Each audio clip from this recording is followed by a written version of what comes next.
안녕하세요. 저는 인생의 큰 선택의 기로 앞에 서 있는 30대 직장인 여성입니다.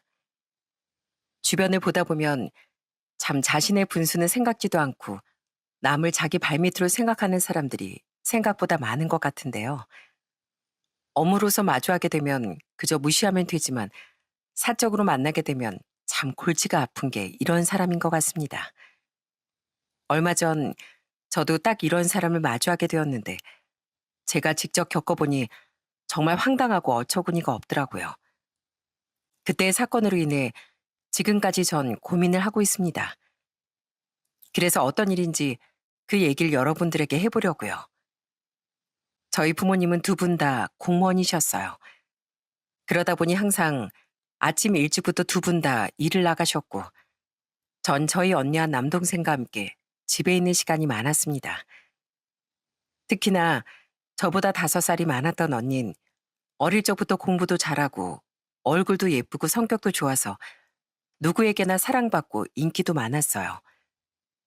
지금도 기억에 남는 장면이 있는데 바로 언니가 저와 남동생한테 계란 간장밥을 해줬던 거랍니다. 항상 바쁘신 부모님을 대신해 언닌 저희 두 남매를 진짜 잘 돌봐줬는데요. 아무리 저보다 5살이 많다고 해도 언니도 어렸었는데 어찌나 든든했는지 모릅니다.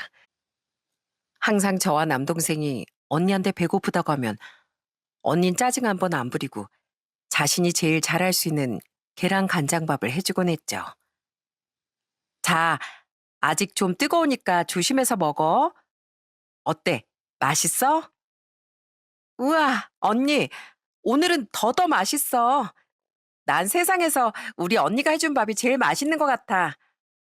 정말? 많이 먹어.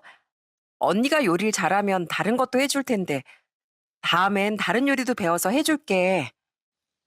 물론, 큰 기술이 필요한 요리는 아니었지만, 전 언니가 정말 대단하다고 생각했습니다. 언니는 학창 시절 내내 학교에서도 우등생이었고, 당연히 대학도 명문대로 갈 거라 모두들 생각을 했었어요.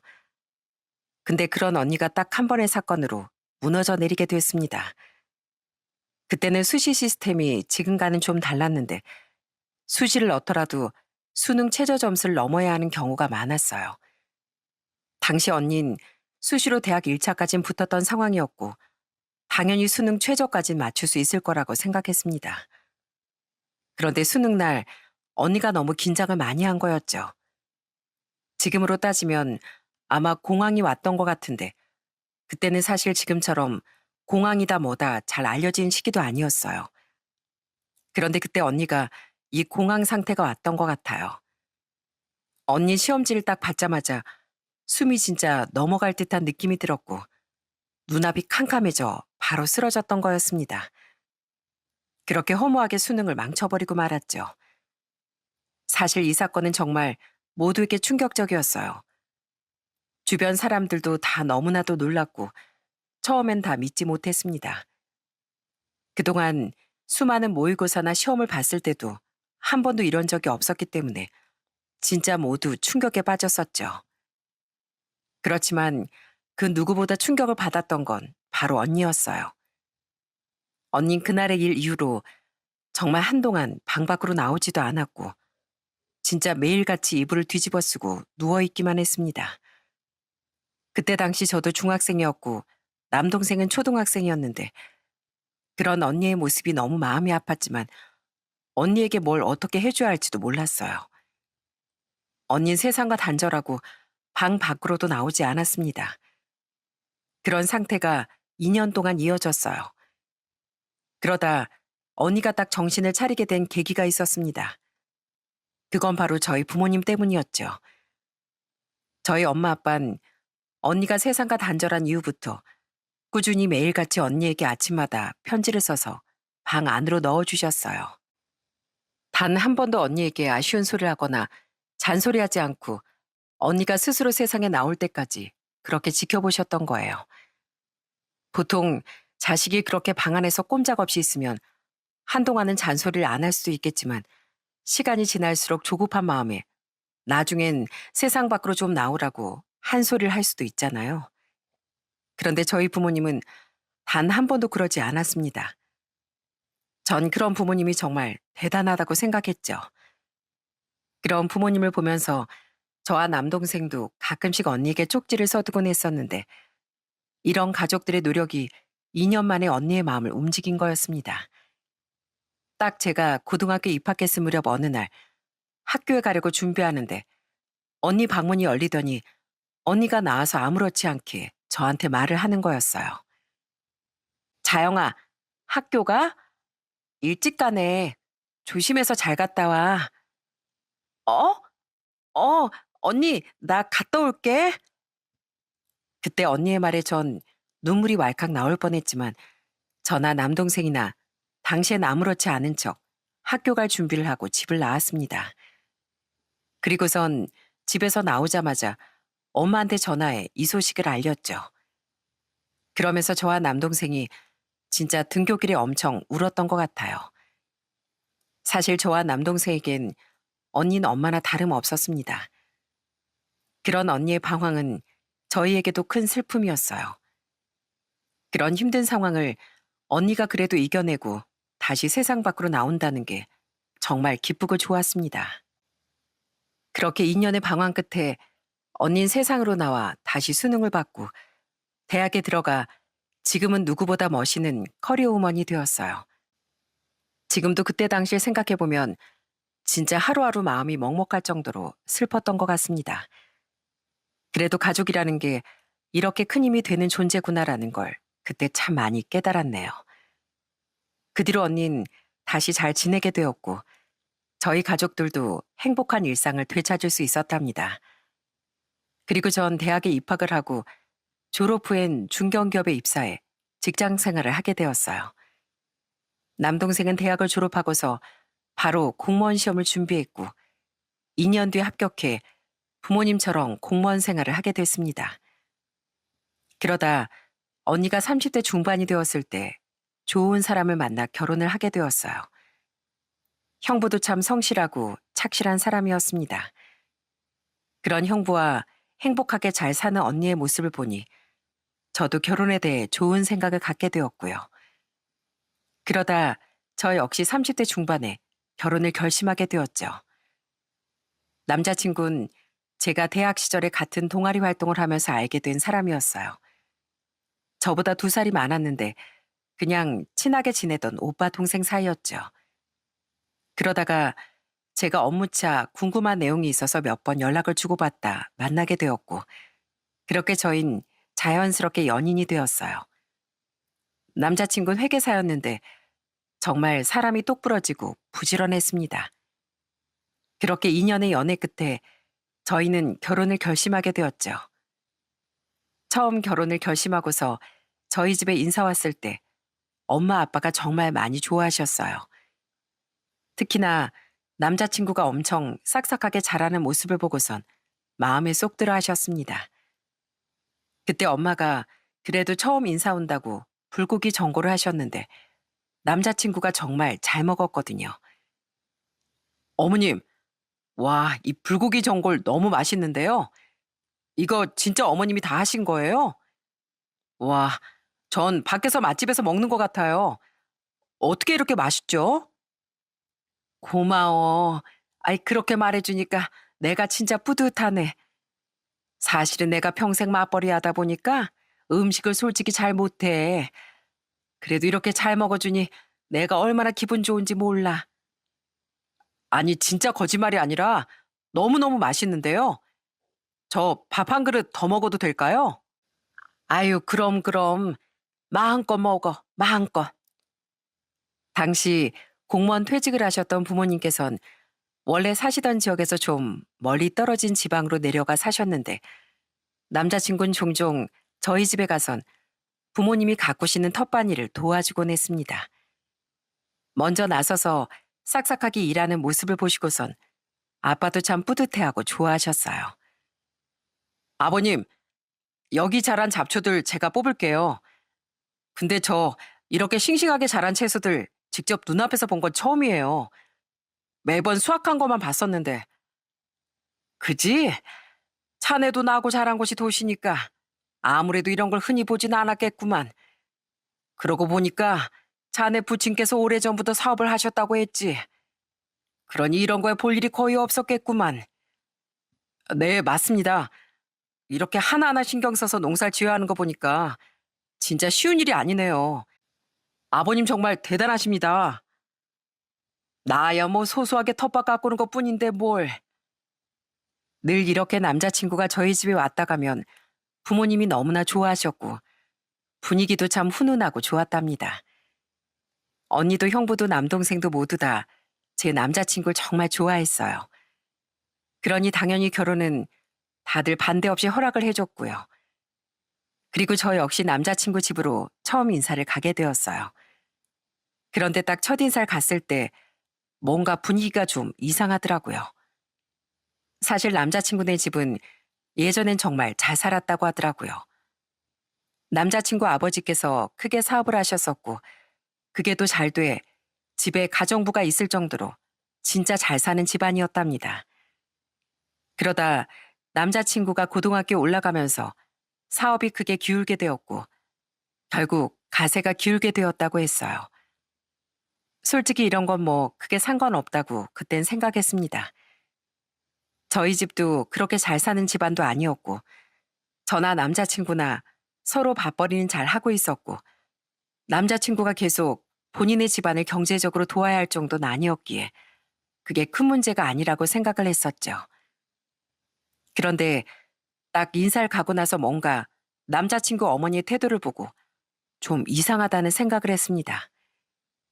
남자친구 어머니는 무슨 얘기를 꺼내도 자꾸만 과거에 잘 살았을 때를 연결해서 얘기를 하시더라고요. 자영아, 음식은 좀 입에 맞니? 그래도 내가 나름 신경 써서 갈비찜 해본 건데 입에 맞을지 모르겠구나. 네, 맛있어요. 간도 너무 좋고 고기가 진짜 부드러워서 깜짝 놀랐어요. 그래? 아유, 난 솔직히 이 정도 끝고긴 전엔 한 번도 안 먹어봤었거든. 딱 봐도 1등급 고급 한우만 먹었는데 자영이는 한우 최상급 먹어봤니? 그게 얼마나 맛있는지 안 먹어본 사람은 몰라. 우리가 예전엔 가정부도 부리고 그랬었는데 내가 그래서 이런 거 손도 안 댔었지. 남이 해준 밥만 먹다가 내가 하려고 하니까 어찌나 서툴고 그러던지. 난 그래서 살림 잘 못하는 사람 보고 뭐라고 안 해. 각자 환경이 또 다른 거니까.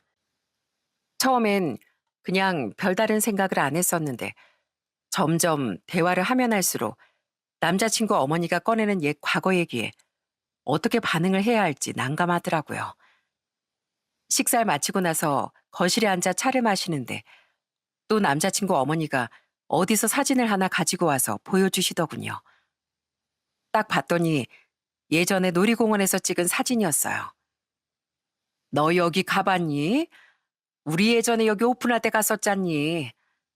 처음에 갔을 때 우린 초대받고 갔어. 다들 줄 서서 땡볕에 기다릴 때 우린 그런 거 없이 VVIP 대접받으면서 놀이공원 갔었는데 말이야. 이런 곳 가봤어? 아, 여기요? 전 어릴 땐 안 가보고 좀 커서 가봤어요. 그지? 아이, 보통 다 그러더라고. 그나저나 부모님께서 두 분 다 공무원이셨다고? 그럼 지금은 퇴직하신 거니? 네, 지금은 퇴직하시고 지방에 귀촌하셔서 지내고 계세요. 그런데 그때 남자친구 어머니가 제 얘기를 듣고선 얼굴을 살짝 찌푸리더니 퉁명스럽게 얘기를 하는 거였어요. 뭐? 아, 귀촌? 아유, 아이, 귀촌에서 농산일까지 해야 할 정도로 빡빡하게 사시는 건 아니지? 네? 그게 무슨, 아니, 노후 준비가 잘 안 되어 있으면 은퇴하고도 일을 해야 하니까 일거리 찾으러 귀촌하는 사람이 그렇게 많다던데 혹시 그런 거 아닌가 해서 말이야. 저는 남자친구 어머니의 말을 듣고 정말 너무 황당하더라고요. 그리고 옆에서 남자친구 아버지와 남자친구가 화들짝 놀라 말렸습니다. 아니, 당신 지금 무슨 소리 하고 있어? 차영양, 미안해. 아니, 우리 아내가 좀 말을 이상하게 할 때가 있어. 내가 대신 사과할게. 무슨 사과를 해? 내가 뭐 얼마나 잘못 말했다고. 난 그냥 그런 사람도 있다고 얘기하는 건데 뭐 물어볼 수 있는 거 아니야? 뭘 쓸데없는 걸 물어보고 있어? 차영양, 미안해. 차영양 부모님께서 정말 얼마나 성실하고 열심히 일하셨겠어. 솔직히 나야 사업을 했지만 난 그렇게 성실하게 일하는 분들 보면 정말 존경스러워. 내가 이렇게 사과할 테니까 마음 쓰지 말고. 솔직히 남자친구 어머니의 말만 들었을 땐 좀 기분이 좋지 않았지만 옆에서 남자친구 아버지와 남자친구가 말리며 사과하는 모습을 보면서 좀 찝찝하긴 해도 그냥 넘어갔습니다. 그렇게 첫인사가 끝나고서 집으로 가는 길에 남자친구는 절 데려다 주면서 사과를 하더라고요. 자영아, 미안해. 우리 엄마가 사실 예전에 잘 살았던 기억 때문에 거기서 못 벗어나시는 것 같아. 내가 엄마한텐 잘 얘기할게. 정말 미안해. 많이 속상했지? 아니야. 근데 좀 당황스럽긴 하더라. 우리 부모님 그래도 지금껏 열심히 일하시고 자식들한테 기대지 않고 사시려고 그렇게 귀촌도 하시고 그런 건데. 그래. 난 어머님 아버님 진짜 대단하다고 생각해. 우리 엄마가 뭘 몰라서 그래. 평생을 아무것도 모르고 철없이 사셔서 그런 거야.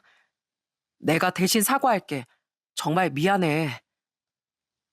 남자친구의 어머니가 과거의 영광을 잊지 못하고 벗어나지 못한 채 산다는 말을 듣고 나니 한편으론 그럴 수도 있겠다는 생각도 했습니다.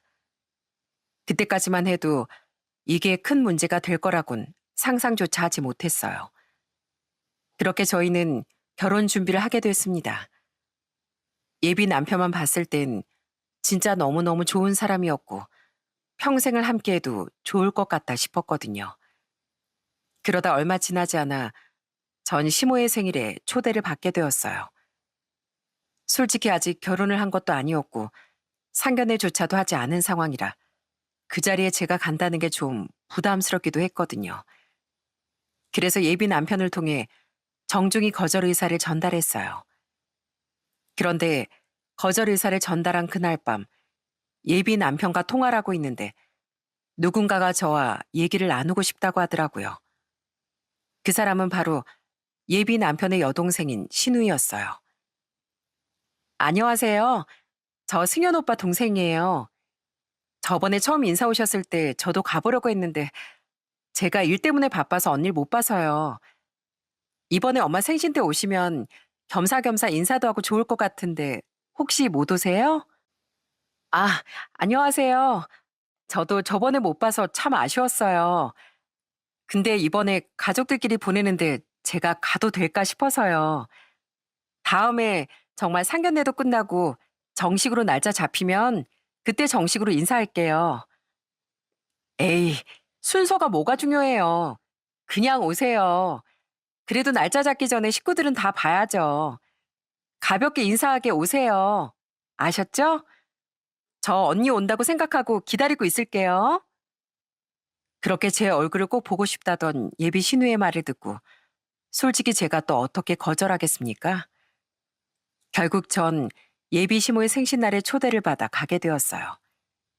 정말 생신 선물을 고르는 것부터 진짜 고민이 많았답니다. 어떤 걸 사야 할까? 아직 결혼도 하지 않은 상황인데 부담되지 않으면서 괜찮은 선물이 뭐가 있을까? 진짜 고민이 많았답니다. 그렇게 고심 끝에 선물을 준비하고 과일 바구니도 사서 딱 예비 시댁에 가게 되었어요. 그런데 그렇게 고르고 골라 선물이랑 이것저것 바리바리 다 들고 갔더니 그걸 보고서 딱 예비 시모가 하는 첫 마디가 뭐였는지 아세요? 아유, 과일? 이거 백화점에서 골라서 사온 거 맞지? 난 그냥 아무 곳에서나 파는 과일은 입에 안 맞던데 어찌됐건 고생했네. 이왕 가지고 올 거 백화점에서 한우나 사오지. 이렇게 말을 하시고서 과일 바구니를 들고 들어가시는데 처음엔 너무 황당했습니다. 아무리 그래도 솔직히 결혼한 것도 아니고 남인데 그 정도로 준비를 해갔으면 말이라도 고맙다고 할 줄 알았거든요. 그런데 더 웃긴 건 따로 있었습니다. 그렇게 생일 축하라고서 제가 가지고 온 과일을 깎아서 먹는데 갑자기 예비 신우가 저한테 과도를 내밀면서 얘기를 하는 거였어요. 언니, 과일 한번 깎아봐요. 네? 이걸 깎으라고요? 네, 한번 해봐요. 들어보니까 과일을 잘 깎아 살림도 잘한다던데. 언니네 집도 뭐 가정부 있고 이런 집안이었어요? 아니죠? 그런 거 아니면 이 정도는 기본이라던데. 정말 해맑게 웃으며 저렇게 말하는 예비 신우를 보면서 할 말을 잃는다는 게 이런 거구나 싶은 생각이 들더군요. 제가 그래서 한마디를 하려고 했는데 그때 예비 시부가 나서서 엄청 혼을 내셨어요. 이게 정말 어디서 초대한 손님한테 과일을 깎으라 말아야. 못 배운 티 내는 것도 아니고. 쓸데없는 소리 하지 말고 과일 깎는 연습은 너나 해, 너나. 아니, 아빠는 왜 나한테 그래? 나도 엄연히 이제 시누이 될 사람이라고. 지금 결혼한 것도 아니고 지금은 손님이야, 손님. 결혼해서도 네 새언니 대접받아야 할 손님이라고. 그렇게 예비 시부가 화를 내니 예비 시누인 입만 삐죽거리며 더 이상 얘기를 하지 않더라고요. 진짜 그 자리에 예비 시부가 안 계셨다면 아마 저도 한마디 했을 것 같습니다. 그렇게 과일을 먹으며 그래도 전 분위기를 좀 풀어보려고 했어요. 과일이 생각보다 많이 다네요. 오늘 가보니까 과일 상태들이 다 좋더라고요. 제가 자주 가는 단골 과일 가게인데 가격도 좋은 곳이거든요. 그래, 그래. 자영이 네 말대로 과일 맛이 참 좋구나. 우리 집안 사람들이 과일을 참 좋아했었는데 요즘은 과일을 통 못 먹었어. 근데 자영이 네가 이렇게 과일을 사오니 맛있게 먹을 수 있어서 참 좋구나. 그죠, 아버지? 자영이가 고민을 참 많이 했어요. 과일도 이것저것 다양하게 사오는 게 좋을 것 같다고 하더라고요. 자영이가 참 센스가 있어요.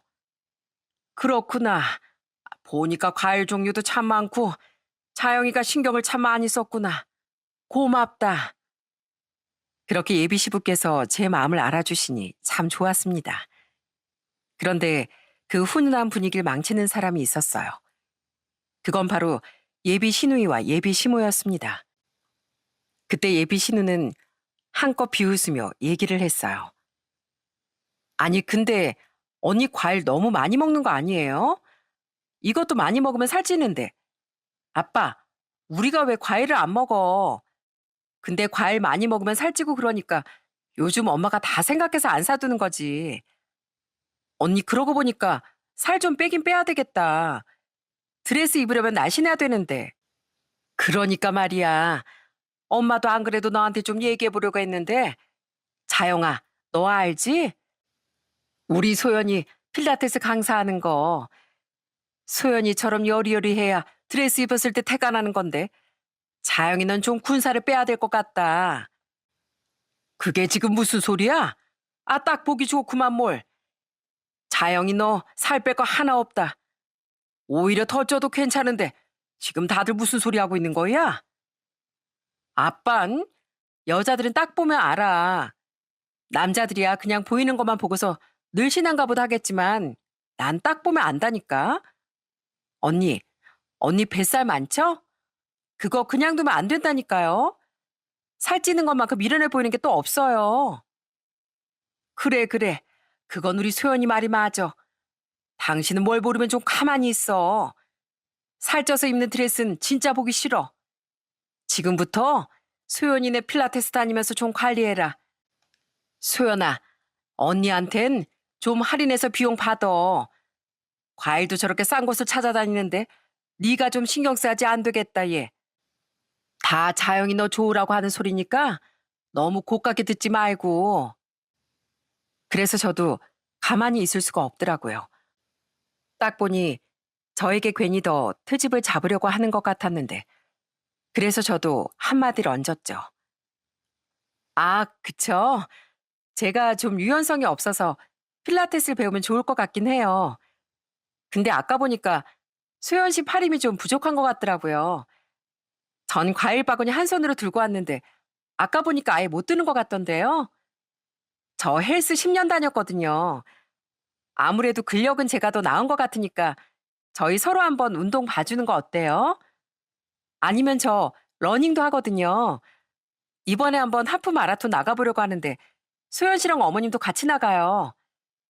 이 러닝이 살 빼는데 진짜 좋거든요. 체력도 길러지고요. 어떠세요? 이렇게 말 나온 김에 같이 해요. 맞아. 소연이 오랫동안 운동했었는데 살이 찌기는 무슨 체지방 아마 소연이 너보다도 더 적을걸. 여자들이 그런 거 잘 안다고 하니까 뭐 같이 운동이라도 해보던가. 딱 해보면 알지 않나? 엄마도 같이 해봐.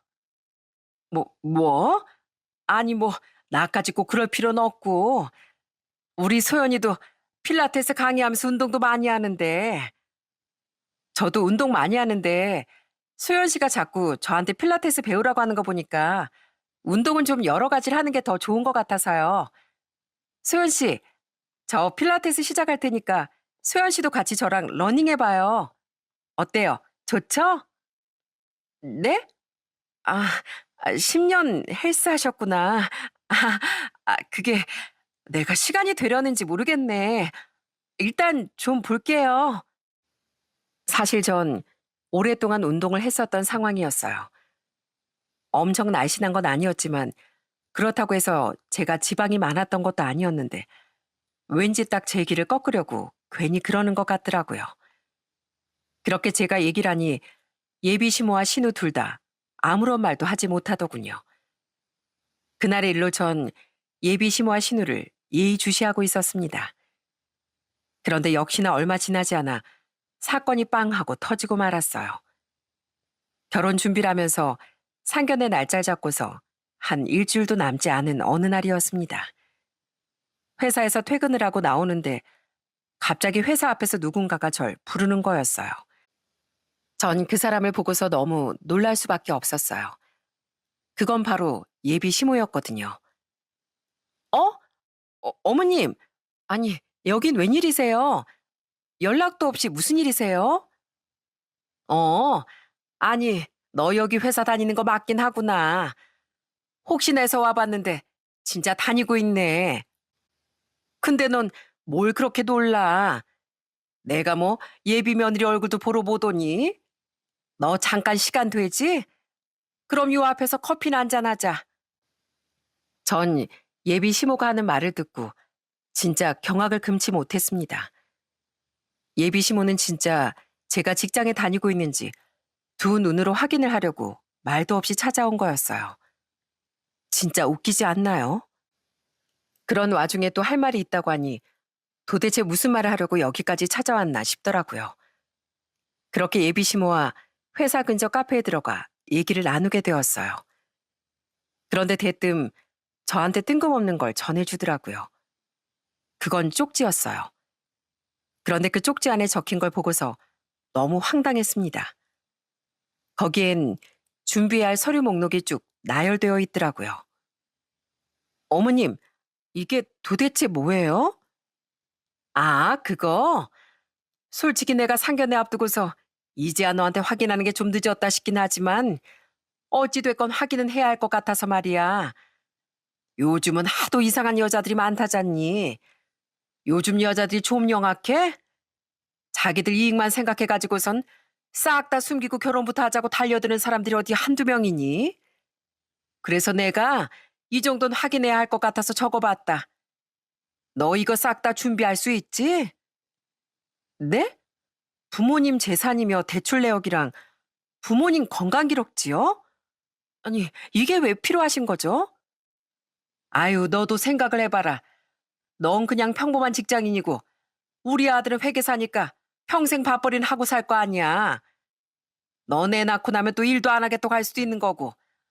그럼 우리 아들 혼자서 벌어야 할 텐데 그 돈으로 혹시나 처가집 도운다 그러면 어쩌니? 나 그 꼴을 못 본다 얘. 뭐라고요? 지금 무슨 소리 하시는 거예요? 전 진짜 예비 시모의 말을 듣고서 진짜 어처구니가 없었습니다.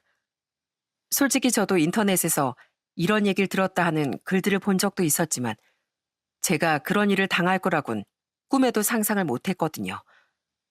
진짜 그 말을 제가 직접 들으니까 화도 나지만 어처구니가 없어서 그냥 헛웃음이 다 나오더라고요. 그랬더니 예비 시모는 제가 화가 났다고 생각을 안 했는지 진짜 생각 없이 줄줄 계속 얘기를 하더군요. 너도 알다시피 우리 집이 예전에 정말 잘 살았잖니. 남부럽지 않게 살던 집안에서 우리 아들 진짜 귀하게 자랐어. 그래서 회계사까지 만들어놨는데 쓸데없이 처갓집이 퍼다 줄 수 없는 거 아니겠니? 우리나라 이혼율이 세계 최고라던데 그것도 바람 피우거나 성격 차이도 있겠지만 양가 집안 차이가 너무나도 이혼 안 된다. 그러니 내가 이 정도 미리 좀 알아야 될 거 아니냐. 뭐 아직 상견례 전이긴 하지만 내가 너희 부모님에 대해 잘 모르잖니. 그러니 일단 상견례 전까진 이걸 좀 준비해서 브리핑해라. 도대체 저희 집안을 뭘로 보시고 그러시는 거예요? 아이, 뭘로 보긴 뭘로 봐. 예, 너 그거 너무 기분 나쁘게 생각하면 안 된다. 우리 아들 회계사잖니. 넌 그냥 평범한 회사원이고 거기다가 니네 부모 공무원 퇴직했는데 지금 뚜렷한 벌이도 없잖아. 넌 로또 맞은 거야, 로또. 평생 안정적인 직업 갖고 있는 남편 만나는데 이 정도도 준비 못해? 전 예비 시모의 말을 듣고서 진짜 도저히 안 되겠다는 생각이 들었습니다. 과거의 영광에서 못 벗어나 아직도 자신들이 잘났다고 생각하면서 남을 이렇게 무시하는 꼴을 더 이상 두고 볼 수가 없더라고요. 그래서 전 냉정하게 얘기를 했습니다. 네, 알겠습니다. 그럼 저희 부모님도 아셔야 되겠네요. 공평하게 준비하죠. 어머님도 어머님 아버님 건강기록표랑 대출 잔액 내역서 그리고 재산 내역서까지 싹 다 준비해 두세요. 그래야 저희도 공평하지 않겠어요? 뭐라고? 너 그게 무슨... 그렇잖아요. 어머님이 말씀하시는 거 보니까 수긍이 되네요. 저도 생각해보니까 집안끼리 수준도 맞아야 되고 그러니 저도 확인해 봐야죠. 아참, 들어보니까 어머님은 당뇨랑 혈압약 매일 하루라도 빠짐없이 드셔야 한다면서요? 그리고 예전엔 장기간 병원에 입원도 하셨다던데 그건 왜 입원하셨는지 그 내역도 좀 뽑아주시고요. 나중에 제가 결혼해서 어머님이 또 입원하시게 되면 그 뒷바라지 저한테 하라고 하실지도 모르잖아요. 너 어떻게 그런 소리를 함부로 해? 맞다. 아버님도 몇 해 전에 암 수술 받으셨죠? 지금은 완치되셨다고는 하지만 또 언제 재발할지도 모르고 암은 한 번 생기면 나중에 어떻게 될지 모르잖아요. 그것도 좀 속여서 준비해 주시고요. 참, 그리고 어머님 지금 살고 계시는 집 그거 대출 있다면서요? 대출 어느 정도 남았는지 그것도 좀 정확히 뽑아서 준비해 주세요. 전 이 정도면 될 것 같네요. 그러자 예비 시모의 얼굴이 울그락불그락 변하더니 결국 저한테 화를 내시더군요. 전 그 모습을 보면서 진짜 기가 찼습니다. 본인이 한 말을 제가 똑같이 해준 것뿐인데 왜 저렇게 화를 내는지 황당할 뿐이었어요. 너, 너 지금 어디서 그런 말을 아무렇지 않게 해? 예의도 없이. 어떻게 남의 가정살 그렇게 함부로 하나하나 다 들춰보냐고. 왜요? 어머님은 저한테 저희 부모님 재산이며 대출 내역이며 싹 다 브리핑 하라고 하셨잖아요. 어머님 말씀 들어보니까 저희 부모님도 궁금해하실 것 같아서 말씀드리는 건데 왜 그러시는 거죠? 근데 저희 부모님 매달 꼬박꼬박 연금 나오시거든요. 평생 공무원 생활하시면서 차곡차곡 모은 돈으로 지금 편하게 사시는데 어머님은 솔직히 일 한번 평생 안 해보셨잖아요. 근데 지금도 일은 안 하시고 어떻게 수입은 있으세요? 그것도 좀 내역 준비해 주세요. 나중에 저한테 손 벌리실 수도 있잖아요. 저도 브리핑 할 테니까 어머님도 준비해 주세요. 아시겠어요? 내가 그걸 왜 준비해? 나 안 해. 안 한다고. 내가 그걸 왜 준비하니? 아니, 그럼 준비도 안 하실 거면서 왜 저한테만 브리핑하라고 그러셨어요? 그럼 저한테도 그러시면 안 되는 거 아니신가요? 보아하니까 며느리 한번 기잡아 보려고 하시는 것 같은데 저희 집안 그렇게 무시하실 입장 아니시거든요? 그리고 브리핑 하실 필요 없으시겠네요. 앞으로 찾아오지 마세요. 그게 무슨 소리니? 저도 사실 어머님 마음에 썩 들었던 거 아니거든요. 지금까지 곰곰이 생각해봤는데 그래도 제 남자친구 하나 보고서 지금까지 꾹 참아왔는데요.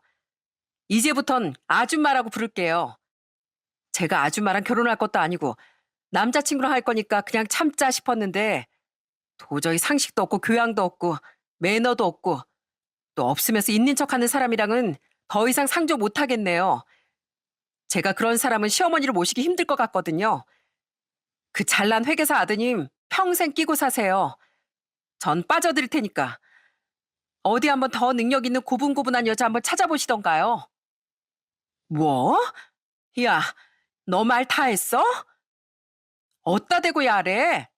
아줌마, 이제 더 이상 우리 볼 일 없으니까 한번 제대로 저도 해볼까요? 그러자 주변 사람들도 다 저희 테이블을 쳐다보기 시작했습니다.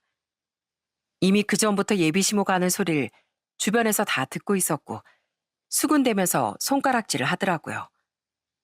그러니 예비시모는 아주 얼굴이 빨갛게 달아오르더니 고개를 숙이고서 그냥 그렇게 예비시모가 나가버리고 말았습니다. 이 사실을 전 예비 남편에게 바로 얘기를 했고 파혼을 통보했어요. 그랬더니 퇴근을 하고서 예비 남편이 절 찾아왔더군요. 그러면서 예비 남편은 절 보며 눈물만 뚝뚝 흘리더라고요. 그러더니 저에게 사과를 했습니다. 자영아, 진짜 미안해. 솔직히 나 엄마가 그럴 줄 알고 있었어. 알고 있었는데도 그냥 시간 지나면 나아지겠거니 생각을 했어. 정말 미안해. 뭐? 알고 있었다고? 어, 사실 나 전에 만났던 사람이랑도 결혼을 생각했었거든. 근데 엄마가 수천만 원 혼수해와라 과도하게 요구하는 바람에 준비도 못하고 헤어졌어. 그때 이후로 엄마랑 엄청 싸우고 이젠 괜찮아졌는 줄 알았는데 내 팔자에 결혼이라는 건 없나 보다. 정말 미안해. 내가 괜히 너한테 상처 준 것 같네. 그렇지만 파혼은 한 번만 더 생각해보면 안 될까? 난 솔직히 과거에 어떻게 살았는지 잘 모르겠지만 우리 집이 그렇게 무시당할 집은 아니라고 생각해. 우리 그냥 파혼하자. 미안해 정말. 예전엔 사모님 소리도 들었지만 지금은 나한테 용돈 받는 입장이면서 엄마가 도대체 왜 저러는지 나도 모르겠어. 정말 미안해.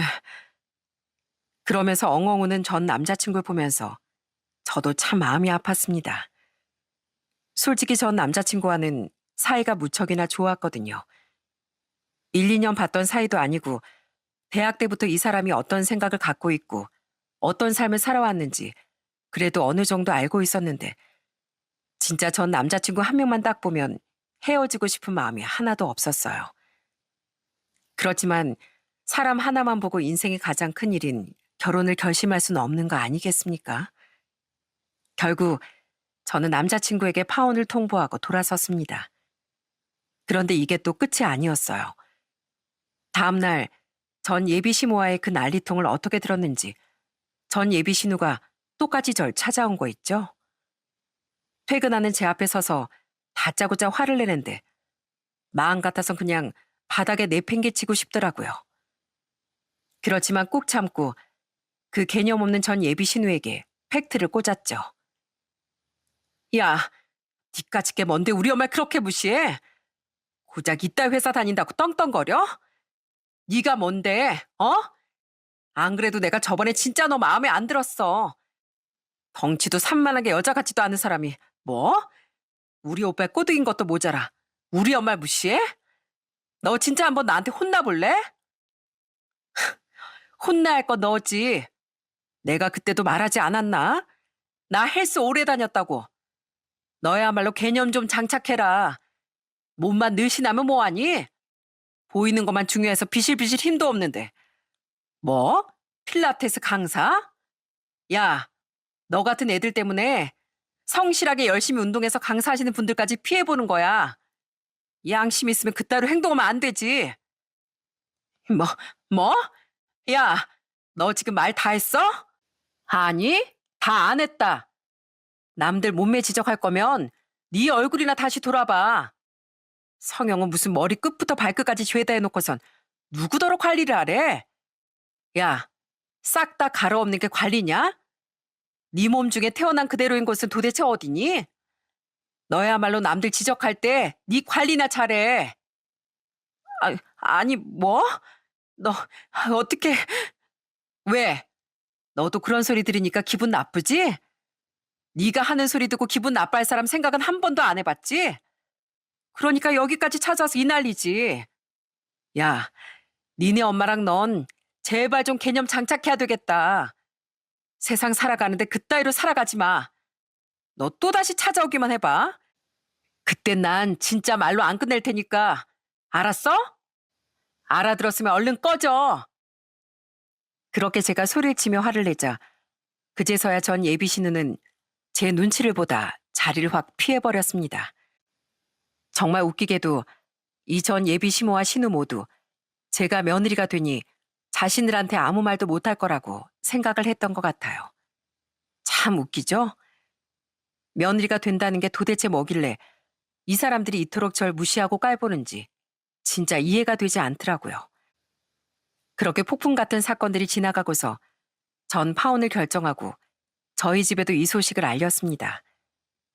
당연히 저희 부모님은 당장 가서 그 집안에 아주 작사를 내야 한다며 난리였지만 저도 워낙 충격적인 사건을 겪다 보니 그냥 조용히 마무리하고 싶더라고요.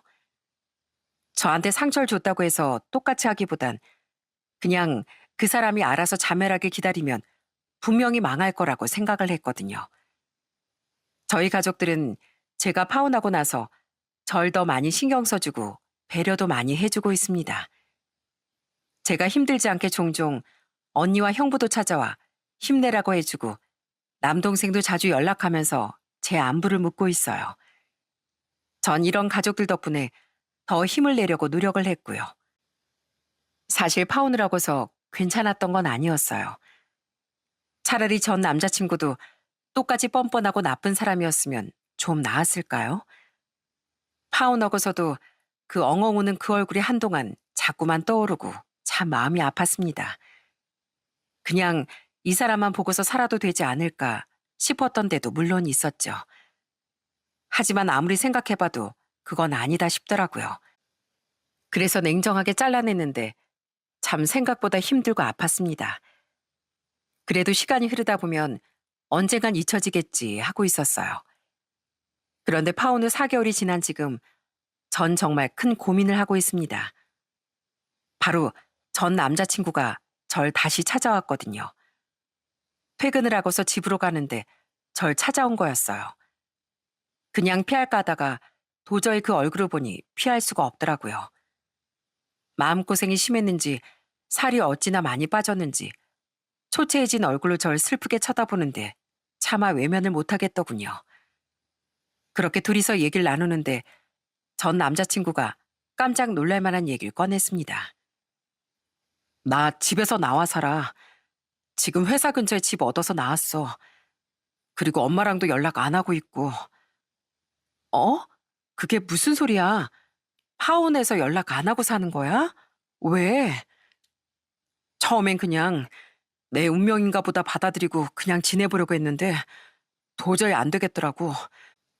하루 종일 너 아니면 안 되겠다는 생각만 들더라고. 그렇다고 내가 우리 집 사람들 인연 끊지 않으면 널 차마 잡을 수도 없을 것 같고. 그래서 아예 끊고 나왔어. 자영아, 나, 나 너랑 다시 시작하고 싶어. 평생 우리 집 안 봐도 돼. 진짜 우리 집이랑은 절대 안 만나게 해줄게. 어? 우리 다시 시작하자. 그러면 안 될까? 우리 둘이선 아무 문제 없었잖아. 나 진짜 너랑 다시 시작하고 싶어. 뭐? 어떻게 그렇게 해? 아무리 그래도 가족이잖아. 어떻게 그렇게 평생 그렇게 살 수 있겠어? 지금이야 나한테 감정이 남아있으니까 그럴 수 있겠지만 나중엔 후회할 거야. 돌아가. 절대 후회 안 해. 절대로. 너랑 헤어지고 나서 하루 한 시간도 후회 안 한 적이 없었어. 애초에 집이랑 연을 끊었다면 이런 일도 없었을 텐데 나 그런 생각만 하고 지금껏 살았어. 더 이상은 안 되겠어. 내가 이렇게 부탁할게. 내가 이렇게 빌 테니까 한 번만 좀 기회를 주면 안 될까? 그렇게 애원하는 전 남자친구 보면서 저도 참 생각이 많아졌습니다. 첫 번째 파혼을 했을 때도 결국 가족을 놓지 못했던 전 남자친구가 저와 파혼을 하고서 냉정하게 가족을 끊었다고 하니 이 사람이 얼마나 마음이 아팠을까 싶었어요. 그 힘든 결정을 내리고 나서 저와 함께하고 싶다고 애원하는데 정말 많이 흔들리더군요. 그렇지만 전 계속해서 안 된다고 거절을 하고 있었죠. 그리고 그때부터 전 남자친구는 계속해서 제게 다시 만나자는 연락을 하고 있어요. 밥도 제대로 못 먹고 힘들어하면서도 절 계속 찾아오는 사람을 볼 때면 참 저도 심란하고 마음이 아픕니다. 처음엔 부모님께 이 사실을 말하자 부모님이 직접 오셔서 전 남자친구를 달래기도 하고 설득해서 돌려보내려고도 했었는데 전 남자친구가 또 부모님께 엄청 빌고 빌었더라고요. 친구들한테도 얘기를 해보니 진짜 의견이 반반으로 갈렸습니다. 친구들은 아무리 그래도 천류는 못 끊는다면서 시간 지나면 다시 가족을 찾을 거라고 절대 안 된다고 반대하고 있지만 또 절반은 저렇게 자기 가족을 끊고서 제 손을 잡으려 달려왔는데 기회를 한 번 더 줘야 하는 거 아니냐고도 하네요. 솔직히 저도 마음이 흔들리기도 하고 지금 어떻게 해야 할지 너무 고민이 돼 이렇게 사연을 보내게 됐습니다. 저도 한편으론 아니다 싶다가도 또 한편으론 자꾸만 흔들리는 마음을 숨길 수가 없어요. 그냥 진짜 이 사람만 보면 당장 집으로 데리고 오고 싶은데 도저히 시모, 신우라는 사람들 때문에 제가 만약 이 모든 걸 수용하고 받아들이게 되면 제 인생이 또 불행해지진 않을까 걱정도 됩니다. 정말 남자친구의 말처럼 가족과 인연을 끊더라도 저와 결혼을 하고 잘 살 수 있을까요? 그게 정말 가능한 일일까요? 지금 벌써 한 달이 다 지나가고 있는데 지금도 여전히 남자친구는 제가 마음을 돌리기만을 기다리고 있습니다. 저도 여기 사연 채널을 저희 엄마 때문에 알게 되었어요. 엄마가 여기 사연들을 들으면서 재밌는 사연들은 저한테 얘기도 해주시곤 했거든요. 저도 여기 사연들을 종종 들으며 진짜 울기도 하고 웃기도 많이 웃었었는데 사연 전달도 잘해주시는 것 같아 제 고민을 꼭 한번 들려드리고 싶었습니다. 제 나이가 이제 30대 중반이라 어찌 보면 인생에서 중요한 시기라고 생각을 해요. 거기다가 결혼이라는 중대사를 이제 결정을 해야 하니 더 고민이 많아지는 것 같습니다. 저희 부모님은 이젠 제 뜻이 중요하다고 저한테 맡기신다는데 아무리 생각을 해봐도 도무지 제가 어떻게 해야 할지 모르겠어요. 그래서 내일 출근해야 하는데 지금 새벽 3시까지 이렇게 고민하다가 글을 쓴 거랍니다. 여기 채널에 저보다 인생 선배이신 분들도 많이 계시고 또 비슷한 경험을 하셨던 분들도 계실 것 같아 조언을 받을 수 있지 않을까 생각을 했습니다. 여러분들은 어떻게 생각하시나요? 고견 남겨주시면 정말 감사하겠습니다. 결혼이라는 게 참 이래서 힘든 것 같네요. 그냥 남녀 둘만 생각하면 될 것 같은데 생각보다 여기에 관련되는 일들이 너무 많은 것 같습니다. 정말 결혼을 해서 가정을 꾸리고 잘 살아가시는 분들을 볼 때면 이젠 진짜 대단하다고도 생각이 들어요. 서로 다른 환경에서 태어나 하나부터 열까지 다른 점들이 그렇게 많았을 텐데 어떻게 맞춰가면서 살아가는지 정말 대단하신 것 같습니다. 제가 앞으로 어떤 결정을 내리게 될지 모르겠지만 어떤 결정이 내려지든 되도록 후회하지 않고 제 결정을 행복하게 마무리하기 위해 최선을 다하려고요. 무엇보다 중요한 건 제 인생을 제가 어떻게 살아가느냐인 것 같습니다. 더 좋은 선택을 위해 고민을 많이 해봐야 할 것 같네요. 여기 제 사연을 들으신 분들 중에서도 아마 선택의 기로에 놓이신 분들도 많이 계실 거라고 생각합니다. 그 어떠한 결론을 내리시던지 그게 여러분들의 인생에 좀 더 긍정적인 일이 되시길 바랍니다. 지금까지 제 사연 들어주신 분들께 너무 감사드립니다. 모두들 행복하시길 바랄게요.